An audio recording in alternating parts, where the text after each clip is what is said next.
Hello everyone and welcome to the very first episode of my 20s. Yeah, I'm very excited because today is our very first episode, and like I promised in our introductory video that I'll be bringing you a whole lot of juicy comments. We'll be talking about different things: lifestyle, finance, health, sex, marriage, relationships, purpose, faith, a whole lot of things basically that affect those of us in our 20s to 29 basically. And I want to share us a quote from Kelvin Ingo. It says, if you don't make time to work on creating the life you want, you are eventually going to be forced to spend a lot of time dealing with a life you don't want. So that's basically telling us that we have to be intentional, and we're at that phase of life where whatever decision we make has a huge impact on our lives when we are older, when we are retired, and all that. So we have to channel our energy right, and take the right step. That being said, today's topic is a very interesting one. It's also something that is quite sensitive. We don't like to talk about it a lot, but then it's present in our life. And the recent happenings, in society about sexual related offenses and all that has opened our eyes to see how this is becoming a huge problem for us, especially we young adults and all that. And so that is why I have with me the very beautiful, delectable entrepreneur, CEO Zaya Patel. She's a fashion designer. She's also into interior decor. Kenny Oshidele. Thank you for having me. Welcome, Kenny. So today we're going to be talking about sexual purity, basically, as a solution to sexual immorality. And when we are back from our break, we'll dive into the topic. Stay tuned. Again, if you're just joining us, you've not missed so much. This is my 20s platform. Subscribe to our YouTube channel if you have not. You can also follow us on our Instagram page at my20s_platform. Please also turn on post notifications so that when we have new videos, you would be the first to know. Here with me again, I have Kenny Oshidele, and we'll be talking about sexual purity, basically. Talking about what sexual purity means, how it's a solution to sexual immorality, how we can be sexually pure, whether we're single and married, especially for those of us that are within that very critical and sensitive age range in our lives basically. And so I'll be discussing with Kenny. Please just stay tuned. Don't miss anything at all. It's going to be hot cake. So Kenny, what's your take when you hear of sexual purity? What comes to your mind? What do you think it is? Well, when I hear sexual purity, the first thing that comes to my mind is being pure sexually. Like not I don't know how to put it. Well, being pure sexually, anything that is related to anything sexual, being pure from that. That's what comes to my mind. So when it comes to sexual purity, if we are talking about in a relationship, okay, let me say in a relationship, not in a marriage now, in a relationship with a partner, the opposite sex, what comes to mind is abstaining from sex, the activity itself, or anything that leads to that activity, which we all know, like foreplay, kissing, majorly those two, that leads to the next stage, which is the main act itself. So that's what comes to mind, for relationship. And if it's marriage, for people that are married, that's to do with fornication or adultery. I don't know, there's one. I can't even explain for marriage. Adultery. Adultery, that's adultery. So that's having a sexual affair with someone other than your spouse, your partner that you're married to. So that's the other one that comes to mind. Those are the two major things. These are the things that comes to mind when it comes to sexual impurity. Right. I mean, I remember listening to a message around, sexual purity by Pastor Villard. I think he's a Russian or something. I can't remember. And, he likened sexual purity to impurity, to being naked. He says that it's just like when a man wears, or a woman, you wear a clothes and you don't have an underwear on, you're naked basically, because people can see through your clothes. And if anything happens, like if you get if you get beaten by the rain, the clothes gets wet and everyone can see your underwear. You also feel cold and you're shivering. You're not being protected properly because you don't have an underwear. So he likens sexual purity to having your underwear on.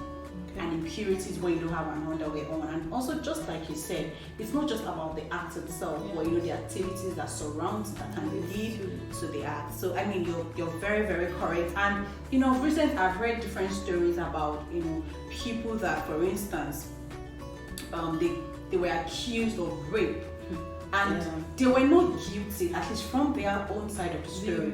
But unfortunately, because they were, caught in that act or the atmosphere. Do you understand? Exactly. It becomes very difficult to even defend yourself. Exactly, to prove their innocence. So another thing again is probably if they were not even in that scene at all, probably you would have saved them, or they might not have been, entangled, in that kind of situation and all. So I share your opinion as well, on sexual purity and all. So what do you think? How do you think it affects a person's life? Are there advantages to being sexually pure, or are there disadvantages? Okay. Or, so what do you think? I'm going to say from my personal experience. Now we are going more. We are being more personal. Right. So for advantages for sexual purity, for me, I know. Let me come back. Let me rewind a bit. Okay. Before I got married, I created this boundary for myself that before I get married, I don't want to have any sexual relationship with anybody I dated in the past. Before I get married, the real married, like in the church, only matrimony thing. And it did not sit well to some people I knew then. They're like, what is there? It's not a big deal. There's something you can get away with it. But I don't know. I've always had that thought in my mind ever since I know that I'm a lady, that I know that I'm a woman, that I know myself. I've gone out of that stage where your parents tell you what is right and wrong, that you know what is right and wrong. I've told myself that I did not want to have anything to do with being sexually related to someone that is not my husband. Right. So anytime those people, when they start saying, you're missing a lot, it's a good thing, it's not something, I really don't understand it, because first, I have not experienced it before. So it's not something that, I've experienced, okay, maybe I should try it again or something. So it's not tempting to me to hear that. I hear it and I take my mind off it, because I was already determined that I did not want to do something like that. So an advantage to me was that it kept me safe. As you said, it's like a cloth. So it kept me in this box, this safety box, that I know that first I'm not exposed to STDs, all those sexually related diseases and all of that. I know sexually related diseases, not HIV, because other things can cause HIV, but sexually related disease. So I knew I was safe from that. And secondly, it's really helped my spiritual life. I am someone that if I do something that is wrong, let's even leave sexual purity aside from it. If I do something that is wrong, thank God for the Holy Spirit that is in us, I tend to feel guilty almost immediately, because I feel in my mind that it affects my relationship with my communication with God majorly. So the Bible has already said it, that our bodies are the temple of God. Right. Yeah. Sister preach. So at the time is our bodies are the temple of God. We should keep it holy and clean. So you think of that, and the book of the law should not depart from our hearts. We should meditate on it and practice what is in it. So because of that, I have it at the back of my mind. That is why it's good to read the word of God. Really, it helps. I have that back of my mind that when I want to do this thing, I'm like, okay, no, this is wrong. It is not an obedience thing to do. It's not something to do as an obedient child of God. So I've had that at the back of my mind, that this is not. So it has actually helped to build my relationship with God. I know that, God doesn't like this thing, so I just stay clear from it. And I have had instances where I almost fell for it, because to be truthful. So Yeah, temptations are real. Yeah, temptations are real. Oh my God, temptations are real. Trust me, we are not woods. Sure. Right, we are really not woods. Right. Yeah, we have blood flowing through us, especially at this our young age. Our blood is hot. It's hot. So when you find yourself in that situation, the Bible says that resist the devil and he will flee from you. True. So when you will know when your body is telling you, oh, this thing one our ancestor, give yourself a brain. You quickly move, that kind of thing, and it helps if you don't meet the opposite sex, maybe in a secluded area, maybe when you want to meet at hotels, or the person is alone in a confided space or something. It's better you don't do that. A lot of people go out to have dinners, go out to restaurants to eat, go have fun, do something that you know that other people be around, that you self you know that you will say, Oga, please give yourself a break. We cannot do this kind of thing here, that kind of thing. And before you know, temptation is very funny. It doesn't stay long. It's just like, it's like a flicker. I don't know how to explain it. It's something that just comes like that. And if you are this kind of person that doesn't have self-control, you easily go into it, and then within a split the split of a second you just fall for it. But within that same split of a second, you can control yourself and get over it within that same split of a second. So I would say major that it has helped me, protected me from diseases, and also helped my life spiritually. Right. Yeah. I think major things I picked out from that is that, aside the fact that health-wise it preserves you, in terms of spirituality too, it makes you to be in right standing with God, and whatever it is we say on this platform, we are not saying things from the secular point of view just to get approval, but then it's basically because whatever it is centered around God. He created us. He created sex in itself, and so it must be enjoyed within the confines of which God has created, and not outside of it. I also remember, I've had to struggle with that, in relationships as well. Sometimes even when you fall, you realize that a whole lot of things is being taken away from you. Sense of clarity is gone. You're not able to think properly. You're not able to be emotionally stable. Sometimes even the relationship might not be going well, but the only thing keeping it going is that sex, and then it makes you difficult to break away from it. And then okay, let's say you have this relationship, it ends, you're moving into another one, you're probably going to have sex, how much longer are you going to continue? And that's where the issue of soul ties come from. You have individuals that are emotionally unstable because they have multiple partners they slept with, and then you just see that they find it difficult to even think, they're not psychologically okay, even though they look great on the outside, a whole lot of things is going on within. Do you understand? And all that. So I think you really give powerful points when mentioning what sexual purity is, and the advantages and the disadvantages. When you're talking about the advantages, you obviously can also pick up the disadvantages from it. Of course. You're exposed to diseases and a whole lot of other things out there.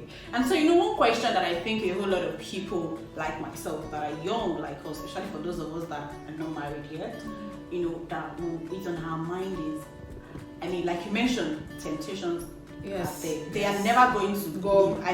They will always be there. But how do we deal with these temptations? How do we first, let me ask you a yes or no answer. Is it possible to have a relationship, to practice sexual purity in a relationship? Yes, it is. As a single person, as a married person? Yes, it is. Okay, so now as a single person, now that you're married, at least you've once been in this stage, so you can shed better light on it.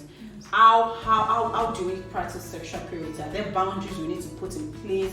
Are there things we need to check ourselves and our partners for from time to time? Do we need to be accountable to people or something?